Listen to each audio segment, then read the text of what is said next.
राम राम मंडळी, मी हर्ष देसाई तुमच्या साऱ्यांचे उदरभरणमध्ये स्वागत करतो। आज मी तुम्हा सर्वांना एक खूपच टेस्टी आणि झटपट बनणारी अशी मिसळची रेसिपी दाखवणार आहे। चला तर मग सुरुवात करूया मिसळ बनवायला। पण त्या अगोदर खाली सबस्क्राइबचे जे बटन आहे ते दाबायला विसरू नका। आपण मिसळ बनवायला सुरुवात करूया।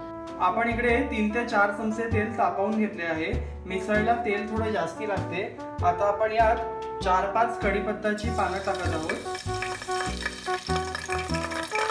चिमूटभर हिंग टाकत आहोत,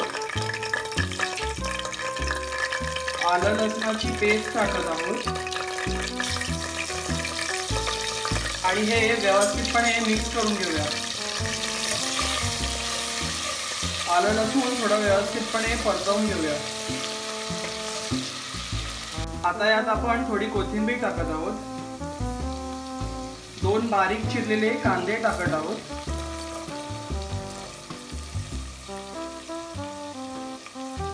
आणि हे व्यवस्थितपणे मिक्स करून घेऊया।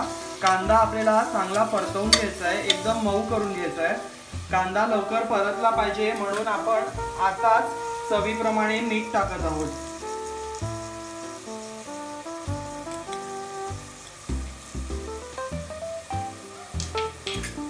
आणि हा कांदा व्यवस्थित शिजवून घ्यायचा आहे।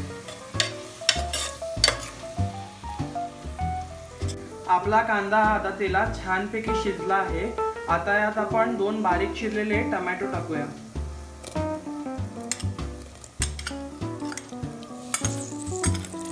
हे टोमॅटो सुद्धा तेलात व्यवस्थितपणे परतवून घ्यायचे आहेत।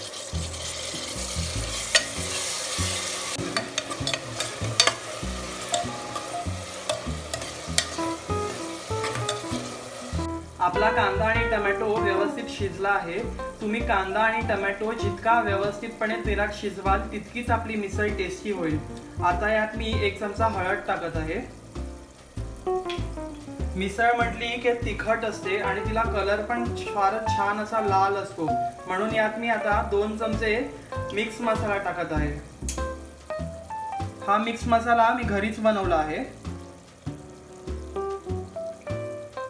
हे सुद्धा आपण तेलात व्यवस्थित परतवून घेऊया। त्याच्याने तेलाला आणि मिसळला फारच छान कलर येतो।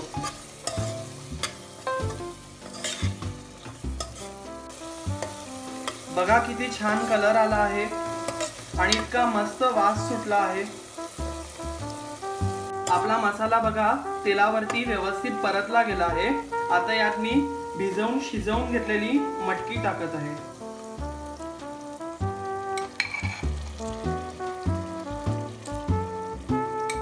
ही मटकी सुद्धा आपल्याला तेलावरती व्यवस्थित परतवून घ्यायची आहे। मसाल्याबरोबर चांगली मिक्स करून घ्यायची आहे।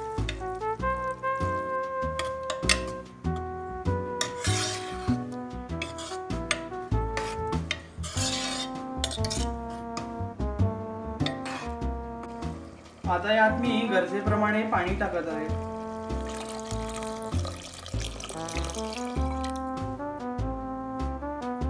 आपण एक 10 ते 15 मिनिटं ही मिसळ व्यवस्थित उकळू देणार आहोत। आपण या मिसळमध्ये अगोदरच मीठ टाकले होते, जर गरज लागली तर आपण यात परत टाकूया। आपली मिसळ आता तयार झाली आहे। तिला छानपैकी उकळ आली आहे आणि कलर पण बघा किती छान आला आहे। आपण हिला सर्विंग बाउल मध्ये काढून घेऊया। आपली मिसळ आता तयार झाली आहे। बघा तिला किती छान तवंग आला आहे। मिसळ म्हटली की वरतून फरसाण हे येतेच, म्हणून आता आपण यात फरसाण टाकत आहोत। हे मिक्स फरसाण टाकत आहोत आपण यात।